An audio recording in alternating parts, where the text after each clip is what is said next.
Well, welcome back. This is Dave DeBow, and this is the third of our 3 video series, all on the importance of raising capital so that you can grow your investment portfolio and become financially independent, not reliant on your job, not reliant on a shaky pension, not reliant on mutual fund managers for your financial future. So on the first video, we talked about some startling statistics with Peter Kinch, and on the second video we talked about what the true value over time of an investor is to you. So if you haven't watched those videos, you should be able to scroll down on this page or click on the side or something like that and watch those previous videos. And today, to wrap things up, we're going to be talking about who you should be focusing on attracting and working with as your prospective money partners, investors, joint venture partners, whatever you're doing, who you should be focusing on, and just as importantly, who you should avoid at all costs. This is a very, very important lesson. If you don't understand this, it really is the key to your success in raising capital successfully, raising capital a lot more easily, and also staying out of trouble with your not so friendly local securities commission. So check it out, and I'll talk to you on the other side. All right, so let's dive into it. Who should we be focusing on as our potential money partners, and who should we be repelling? Okay, so when it comes to raising capital, you got a couple of choices. You can focus on what I call insiders or outsiders. Let me explain. So insiders are people who you have a pre-existing relationship with. In other words, folks that you know and who know you as well. And ideally, these are folks that like you.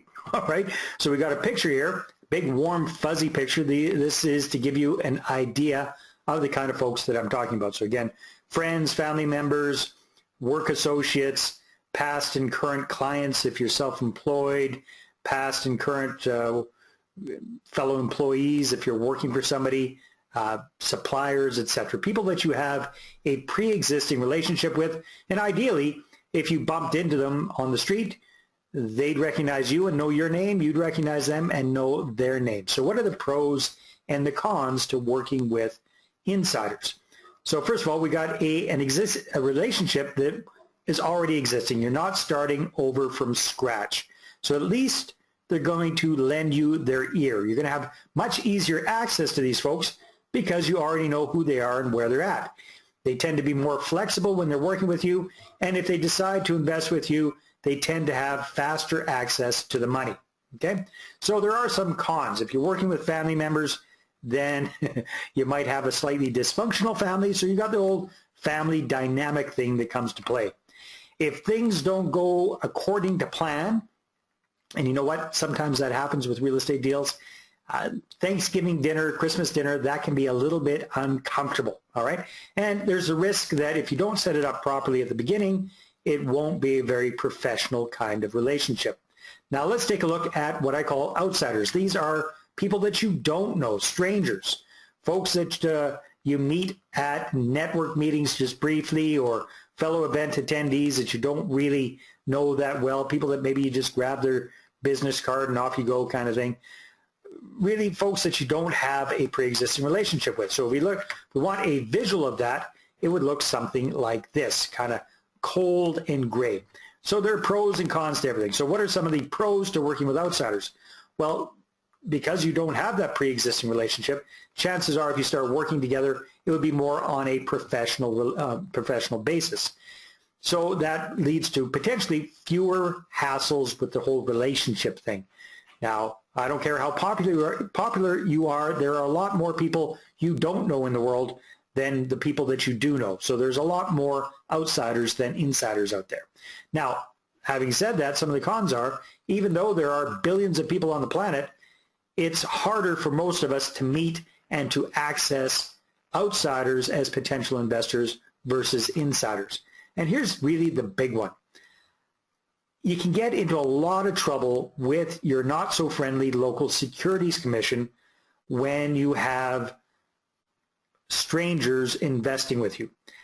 The one exception to that would be, well, a couple of exceptions to that would be if you're working exclusively with accredited investors So either folks with a very, very large net worth and or a very, very significant annual income, or if you're a big fish and you're working with offering memorandums, etc., things like that, you've gone to the time, trouble, and expense of investing $50,000 to $100,000 to get an offering memorandum up, then you can go after outsiders. But if you're the average Canadian real estate entrepreneur who's looking to raise $150,000, $200,000, $400,000, $500,000, then you're probably not going to be doing that. Okay. And the other big con with working with outsiders is if things go south, they're much more likely to either A, complain to the Securities Commission on you, or B, sue you, or C, all of the above. All right. So hopefully I put a little bit of fear into you about the idea of working with outsiders. Okay, so I firmly believe that you should focus on insiders, what I call your inner circle or your circle of influence, people that we have that pre-existing relationship with us. We're going to get easier, faster access to them, and quite frankly, a much higher likelihood of success when it comes to raising capital for our deals. Now, you might not be looking exactly like this, but you might be thinking something along these lines. But Dave, I don't want to mix friendship and business, or Dave, my family's all broke, or Dave, people would never invest in real estate, it's too risky, or Dave, you know what, I've tried a few other things in the past, they didn't quite come to fruition, I kind of shot myself in the foot with my friends and my family, I don't think I've got much credibility with them. Okay, well, there's ways to overcome all of those challenges, and frankly, I believe that if you're doing real estate investing properly, if you've become educated about investing in real estate, better yet, if you got a little bit of a track record, that I firmly believe it truly is our patriotic duty to educate our friends and our family about our real estate investing opportunities. Now, why would I say that? Well, because the average person's investment choices are really, really, really bad. I mean, think about it. How much money does the average person make with their mutual funds? In the long run, they might have a lucky year or two, but in the long run, how well do they do with mutual funds, or money in their savings account, or money in the stock or bond markets? How are they doing with those typical kinds of investments? Probably not very well.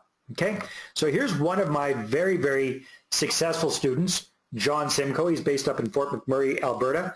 When I first met John, he was just getting started with real estate investing, and like most of us, he was self-financing his properties, and he was stuck with one or two properties, ran out of money, you know, all that kind of normal stuff that happens to us. And he was really doing like what most of us do, thinking that he was a lone ranger. He had to do it all by himself. So I showed him the power of other people's money and how powerful it is to raise capital and attract investors, and he really went to town with it. So I'd like to share a little interview that I did with John, and while you're watching it, listen to a couple of things here. So first of all, who does John really like to have invest with him, and what has he been able to do for one of his investor partners? Now, bear in mind, the video is going to be a little shaky, sound might not be all that great, but keep that in mind and just really listen, focus on the message, please. It was a big light bulb aha moment when I learned that I could partner with other people. So that idea was totally new to me before I had met you, Dave, and now it's something that I do very regularly. I actually prefer working with friends and family because I like working hard knowing that they're making a good return, and I like being able to help out my sphere a little more directly like that. So I really like growing my friends' money and helping them do something that they can't on their own. I get very happy investors, Dave. I've got one client in particular where I'll be sending them enough money every month that they can actually be retired off the passive income that they get. And so that just makes me feel really good, because that's one of the things that I got into this to do, was so that I could do that for myself. Now I have the power to be able to do that for other people. I love that story. So think about it. John likes to focus on working with his inner circle, his sphere of influence. In fact, he's been able to help one of his investor partners retire years earlier than they could on their own, thanks to the passive income they're getting from investing with John.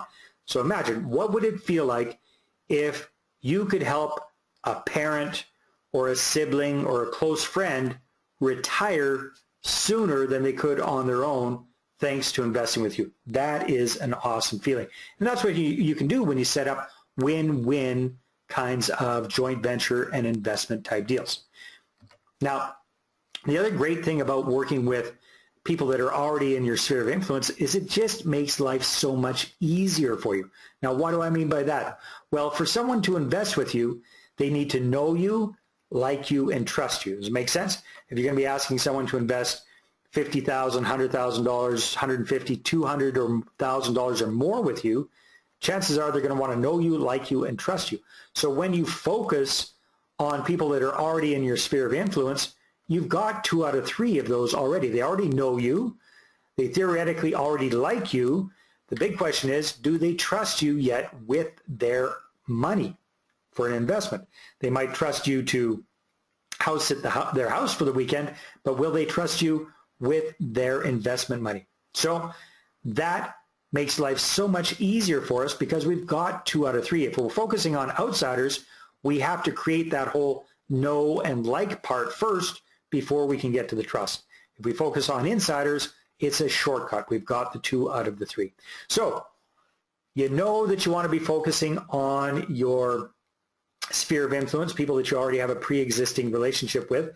That's great. So what do you do with that information? Well, you want to create a contact list or a database. So how do you do that? This is one of the questions that people that come out to my workshops always ask me. How do we get a database, a contact list up and going? Well, you start up with focusing on getting 250 to 300 names on your list. Again, family members, extended family, your friends, coworkers, clients, customers, if you're self-employed, etc. Now, when I say 250 to 300 people on your list, a lot of people freak out. They say, what do you mean, Dave? I don't know that many people. But when we look at it, chances are they do. In fact, I haven't ever seen it where somebody can't come up with a contact list of 250 to 300 people. So where do we look? Well, we start off with the good old smartphone. Chances are, I don't know about you, but I've had a cell phone for many, many, many years. And miraculously, every time I change phones, the contacts from my old phone get transferred over onto my new phone. So when I did this a few years ago, and I'm not a guy, I don't share my cell phone number with very many people. When I exported my contacts, I actually had somewhere around 1,200 contacts on my phone. Next thing you look at is your email address. A lot of us have had the same email address, primary email address, for 5 years, 10 years, 15 or 20 years even. So if you export all of your contacts from your email address, chances are you're going to have a lot there. If you're on Facebook or LinkedIn, you can export your contacts from there. If you've got a good old-fashioned little black book, you can get contacts out of there. Chances are you've got a lot of contacts. So that's what it's all about. First of all, creating a general list. You want to come up with a general list of 250 to 300 people. So that's represented by that big blue circle on the screen. And for that general list, all we really need is their first name, last name, and their email address. And then we'll be communicating with them on a regular basis via email. So when you start off with getting contacts out of your telephone, out of your email, out of your Facebook, LinkedIn, etc., put them all in one spot, and then you'll probably find that you've got 1,000, 1,500, maybe even 2,000 people in that list. Some of them are going to be duplicated, but then all you have to do is kind of sift down. And it's so much easier to sift down than it is to come up with those 250 to 300 people. See what I mean? You sift down from that big list, you deduplicate people, you toss out people that you don't recognize their name or what have you, and then you come down to that 250 to 300 people list. All right? Step number 2 is, when we've got that list of 250 to 300 people, we want to create a subgroup of what I call your top 50 prospects. And these are the folks that we're going to really, really laser focus in on. These are what I call your low-hanging fruit. So these are the people that you think either have the cash or the credit or the contacts in order to be able to do a deal with you sooner rather than later. These are your prime prospects. You want to come up with 50 of them. And in addition to emailing them, we want to also be sending them information by mail. So you'll want their first and last names, of course, and their email address, just like we have for the other folks in our contact list. But for these folks, you also want the rest of their contact information. Phone number, ideally their cell phone numbers, home address, city, province, state, postal code, etc., so you can send them stuff by mail. So you want to put all of this information in a spreadsheet, and as a little bonus resource for you, I've got a sample worksheet, a spreadsheet available for you. Just click on the link that should be somewhere below this video to get access to that. All right. So sometimes when I explain this process to people, people say, well, Dave, I don't have my top 50 people's complete contact information. I've either only got their cell phone number or maybe their email address or their Facebook or LinkedIn friend. How can I go about getting the rest of the information? Well, that's not really a problem. All you need to do is send them a short personal message asking them for the information. Because again, you're going to be sending them stuff by mail, right? So you can send them something simple like this. Hey, Joe, this is Dave. I want to send you something by mail. Could you please send me your send me your mailing address? Thanks, and a little smiley face. Remember the smiley face, makes it much more personal.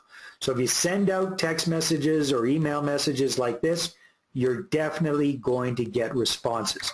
So the person that so far has gotten the most responses from taking action and doing this is one of my students, Joan Cafe. She came to one of my events in, I believe it was Edmonton or Calgary a little while ago. And I explained this whole process to Joan. And Joan's a relatively newcomer to Canada, and she was very nervous about this. She's kind of new to real estate investing. She wasn't sure if it would work or not. I said, Joan, just try it. Just send out that little message as a text to your top 50 prospects and see what happens. And that's exactly what happened. So have a listen to what Joan had to say. For me, his system works. When he told us to send messages to our top 50 active investors, and I did that, and half of them responded to me, and it was like, I didn't know that it would really work, and it works. So imagine that. How would you like to get 25 text messages or emails or contacts of some sort from your prime prospective investors giving you information, asking more about what you're up to? That is how you start attracting investors and raising capital. So let's quickly wrap up this video. Our conclusion is you want to focus on insiders versus outsiders. A big part of the job's already done when you focus on your sphere of influence. They already know you and like you. Now we just have to work on the trust factor, creating that credibility, creating that authority so they will feel comfortable investing in your real estate deals, so that you will be seen as the credible, obvious expert when it comes to real estate investing. You want to come up with a list of 300 prospective investors and a subgroup of your top 50 with their full contact information. So your job becomes getting some investors. And most people, their biggest obstacle is a lack of confidence on how to approach potential money partners. When you do this, you'll get them calling you and contacting you instead of you chasing after them. All right? So that's what this is all about. If you want to be attracting investors, you need to know who to focus on. I suggest you focus on your sphere of influence, the people that you already have that pre-existing relationship with. You've already got the know factor, the like factor. We just have to work on the trust factor with them. And it makes life so much simpler when you're focusing on a relatively small number of potential investors instead of trying to go out to the whole world. Plus, it's a good way to stay out of trouble. All right? Now, you want to be seen as the obvious expert as a real estate investor. Get people calling you instead of you chasing after them. It's all about having that credibility and that trust so that they will feel comfortable investing with you if your deals make sense to them. And my whole goal is to get people to put up their hand and say, yeah, Dave, I'm interested. And then I just have a conversation with them. I show them what my program's all about, and I allow them to make an educated decision. All right? And if you'd like to learn more about this and how you can solve that little third piece of the puzzle, you know, now that you've got the know factor and the like factor in there, how to create that trust factor, I'm doing a complimentary masterclass all about that coming up very, very shortly. So just click on the button below to get more information and to register.